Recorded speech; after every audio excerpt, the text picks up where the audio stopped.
Hey guys, welcome back to Freaky Friday sama gue, Bu Pentol. Hari ini gue mau cerita sama kalian tentang seorang laki-laki, a very famous serial killer yang waktu sekitar tahun 70-an itu famous banget di area Burbank, California. Dia itu bernama Edmund Emil Kemper III atau lebih dikenal dengan Ed Kemper. Jadi si Ed Kemper ini dia lahir tuh di sekitar tahun 60-an. Dan waktu dia lahir itu ya guys, berat dia tuh sekitar 6 kilo. Lu kebayang gak sih bayi segede gitu, brojol dari emaknya gitu. Nah, dia ini anak kedua dari 3 bersaudara. Yang lain kakak sama adiknya dia tuh perempuan.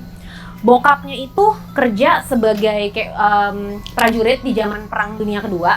Jadi bokapnya tuh lebih sering berada di luar negeri gitu lah ya. Sejak dia dari berusia 10-11 tahun ini, perilaku aneh-anehnya dia sebenarnya udah mulai nih. Dia itu paling dekat sama bokapnya, dia benci banget dan bener-bener nggak cocok sama nyokapnya. Nyokapnya ini kalau gue bilang kayak agak-agak sakit jiwa juga ya. Karena nyokapnya ini sering banget kayak menghina dia, ngatain dia, bilang dia bodoh, goblok, lu tuh gede dongok lah ibaratnya. Lu tuh nggak punya otak, cewek-cewek tuh nggak akan ada yang mau sama lu. Bahkan dia tuh sering ngurung si Ed ini di basement, dia kunci. Karena dia takut kalau si Ed ini tuh bakal nyakitin kakak sama adik perempuannya gitu loh. Nah, nyokapnya ini kayak selalu bentak-bentak dia, selalu maki-maki dia dan marah-marahin dia gitulah for some reason. Anyway, waktu dia umur sekitar 11 tahun, 10 atau 11 tahun, si Ed ini sama keluarganya punya peliharaan kucing. Kucingnya ini sama dia dikubur hidup-hidup. Begitu udah mati, dia bongkar lagi si mayat kucingnya ini. Abis itu sama dia dipotong-potong, terus baru dibuang tuh. Dan sisa-sisa dari mutilasinya dia simpen di lemari pakaiannya dia di kamar. Di usia 11 tahun, waktu bokap nyokapnya pisah dan bercerai, si Ed ini kayaknya nggak tahan ya tinggal sama nyokapnya, dia kabur.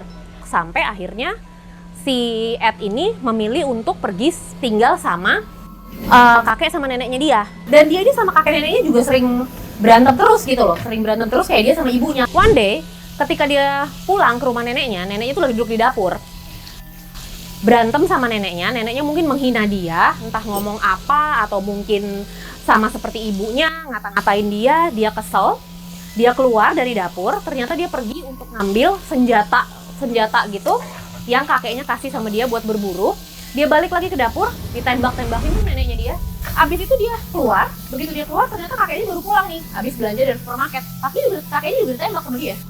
Dan itu dia baru umur 11 tahun loh guys. Begitu masuk di kantor polisi nanya nih sama dia nih, kenapa lu nembak kakek nenek lo? Jawaban dia dong, karena pengen tahu gimana rasanya nembak orang. Oke, baiklah.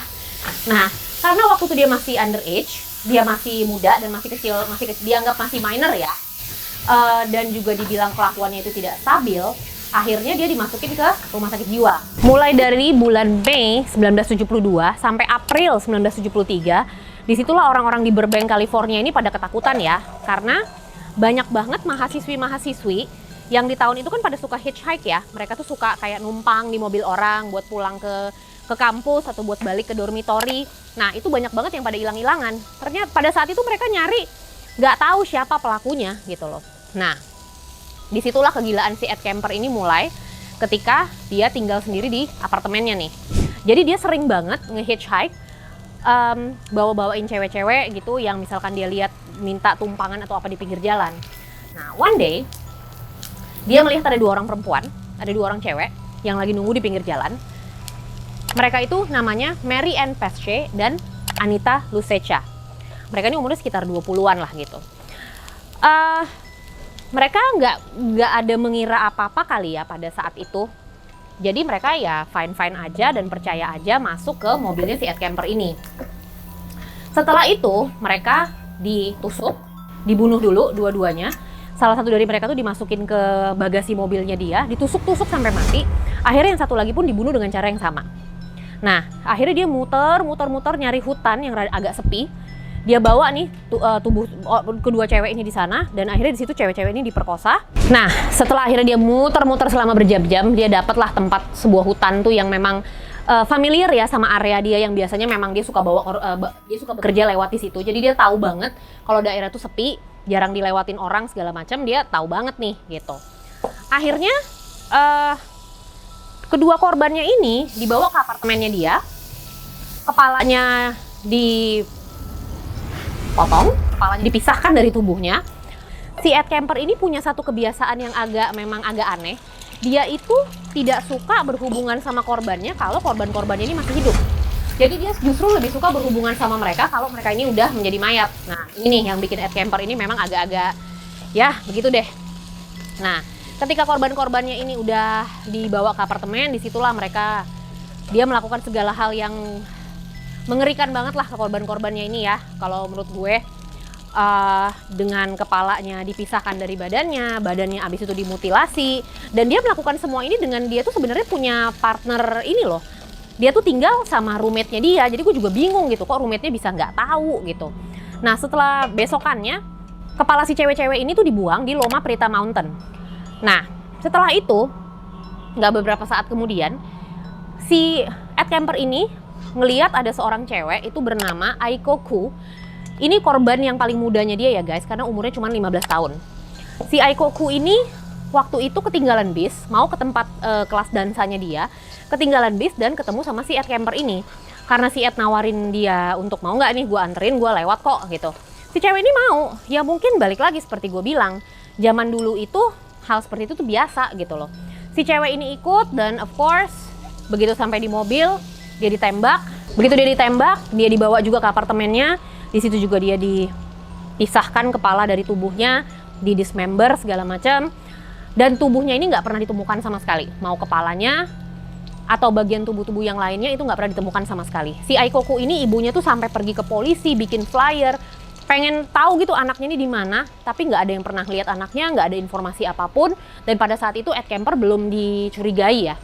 One day dia lagi ngelewatin Cabrillo College, dia lagi berkendara ke arah si Cabrillo College ini. Dia ketemu sama seorang cewek, itu yang namanya Cindy Shaw. Si Cindy Shaw ini juga sama, seorang mahasiswi juga yang waktu itu memang lagi lewat dan memang perlu mau balik ke kampusnya dia gitu. Dia ikut sama Ed Kemper dan akhirnya seperti yang lain guys, dia menghilang, tubuhnya nggak pernah ditemukan. Tapi beda sama korban-korban yang lain, si Cindy ini sempat disimpan selama beberapa hari nih sama si Ed. Nggak langsung dibuang, nggak langsung dipotong-potong seperti yang lain. Jadi dia selalu nunggu momen di mana nyokapnya itu pergi kerja atau belum pulang. Dia tuh selalu nunggu momen untuk masukin mayat-mayat itu ya, korban-korbannya itu ketika nyokapnya lagi nggak ada nih. Dan yang seremnya lagi, ketika dia misahin kepalanya si korban dari tubuhnya, dia melakukan itu di batap nyokapnya sendiri. Jadi dia menggergaji korban-korban ini tuh di batap nyokapnya dia gitu loh. Itu sih yang creepy banget menurut gue. Nah, anyway, si Cindy Shaw ini setelah dia keep beberapa hari di rumahnya dia, setelah itu jenazahnya itu dia buang dari sebuah jurang, dari atas sebuah jurang itu dibuang ke bawah. Yang akhirnya memang ditemukan, tapi kepalanya sama tangan kanan itu nggak pernah ditemukan sama siapapun gitu loh. Jadi yang ada cuman tubuhnya dia. Gitu guys. Nah, nggak beberapa lama dua cewek lagi menghilang lagi nih. Namanya Alison Liu sama Rosalind Thorpe. Kedua mahasiswa ini juga sama seperti yang lain. Itu juga mau pergi ke kampus. Nah, cuman pada saat itu kan udah banyak nih korban-korbannya dia yang menghilang dan nggak ditemukan. Jadi semua universitas di sekitar situ udah bilang dan udah ngasih tahu, please kalian jangan ada yang hitchhike lagi, jangan ada lagi yang ikut-ikut sama pengendara-pengendara di jalanan gitu deh. Nyokapnya dia itu kerja di salah satu universitas. Jadi pasti punya stiker-stiker universitas itu. Karena dia pintar, stiker universitas itu dia tempel di mobilnya ini. Jadi waktu si Rosalind sama si Alison ini, waktu mereka ngeliat mobilnya Ed Kemper, mereka nggak curiga sama sekali. Ya kenapa? Karena mobilnya punya stiker universitas itu. Mereka ikut, ya seperti yang lain, nasib mereka sama guys. Mereka ditusuk, ditembak, kepalanya dipisahkan dari badannya. Mereka dibawa balik juga ke rumah ibunya ini. Habis itu mereka dismember, dipisahkan anggota-anggota tubuhnya.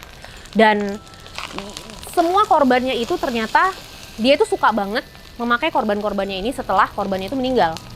Memakai kepalanya mereka untuk memuaskan dirinya sendiri.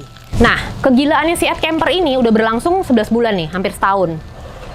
Dan polisi-polisi tuh kayaknya udah mulai bingung ya. Ini sebenarnya siapa pelakunya, siapa orangnya. Karena dulu tahun 70-an teknologi belum terlalu canggih lah ya. Kita semua pasti tahu gitu loh.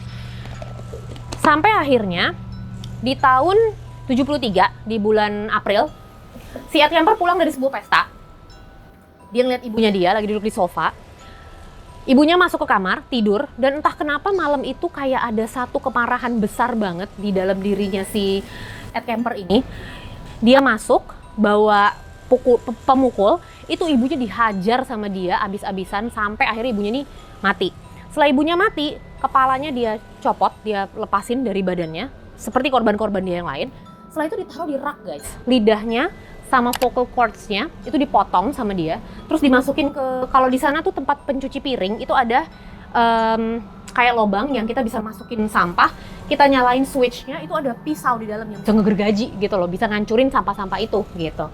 Nah, akhirnya dia masukin, dia potong lidah ibunya sama vocal cords-nya itu, dia masukin ke lubang itu, dan dia nyalain tuh mesinnya itu supaya kepotong-potong. Tapi apa yang terjadi? Ada beberapa piece ibunya ini yang nggak bisa masuk, nggak bisa hancur, dan mental lagi keluar. Dan dia malah ketawa waktu dia ditangkap polisi. Dia malah bilang, itu yang ibu gue pantas dapetin setelah bertahun-tahun. Dia selalu maki-maki gue, marahin gue, selalu mengecilkan gue. Itu yang pantas dia dapetin. Bahkan tempat sampah aja nolak ibu gue. Itu kata-kata dia ke polisi. Dan entah kenapa dia malah nelfon sahabat ibunya yang namanya Sally Hallett. Dia panggil, diajak makan malam, dan waktu sahabat ibunya ini datang, itu dipukul sama dia, dibunuh sama dia. Setelah itu dia kabur, dia nyetir berjam-jam keluar dari area Burbank ini, sampai akhirnya, terus dia mikir gitu, kenapa nggak ada di berita ya, nggak ada di berita kalau tentang pembunuhan ibunya, tentang pembunuhan si Sally ini. Mungkin dia ngerasa kok gue nggak terkenal ya. Akhirnya dia memutuskan untuk telepon ke kantor polisi, dia telepon sendiri, dia ngaku sendiri kalau dia udah ngebunuh ibunya dan sahabat ibunya, sampai akhirnya dia menyerahkan dirinya sendiri ke polisi. Dan ketika waktu di sidang, guys, dia sendiri yang minta hukuman mati. Dia sendiri yang minta ke polisi untuk hukuman mati. Cuman sayangnya pada saat itu di California hukuman mati itu udah tidak lagi berlaku, udah tidak ada. Jadi akhirnya si Ed Kemper ini diberikan hukuman seumur hidup. Dia pokoknya tidak akan pernah bisa bebas lagi, nggak akan pernah bisa menghirup udara bebas lagi.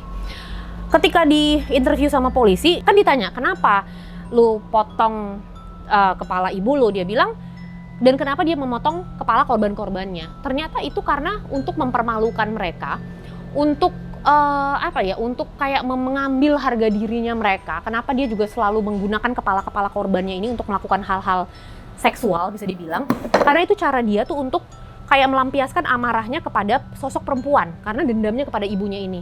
Ternyata salah satu korbannya dia itu kepalanya dikubur di halaman belakang rumahnya, kepalanya tuh menghadap ke kamar ibunya karena dia kayak pengen ibunya tuh ngeliat gitu apa yang dia lakukan.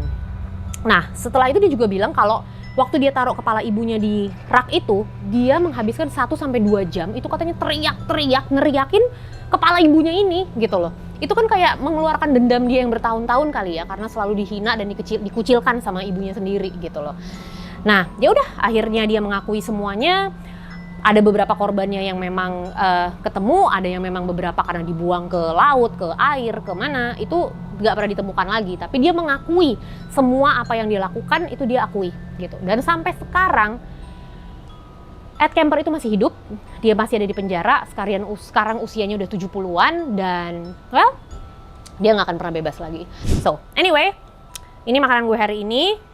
Hari ini gue bikin nasi goreng, tapi ini bukan nasi goreng biasa nih guys. Ini nasi goreng ala Benihana. Itu a famous Japanese restaurant gitu yang kenapa gue bikin ini? Karena Benihana tuh terkenal banget di Burbank, California, di tempat seluruh pembunuhan ini terjadi. So, Benihana tuh famous banget di sana. Dan nasi goreng mereka tuh katanya terkenal paling enak banget. Ya, makanya gue memilih ini biar sesuai sama tema cerita kita hari ini. Anyway guys, so gue mau makan dulu. Jangan lupa klik like dan jangan lupa subscribe. See you guys next week. Bye.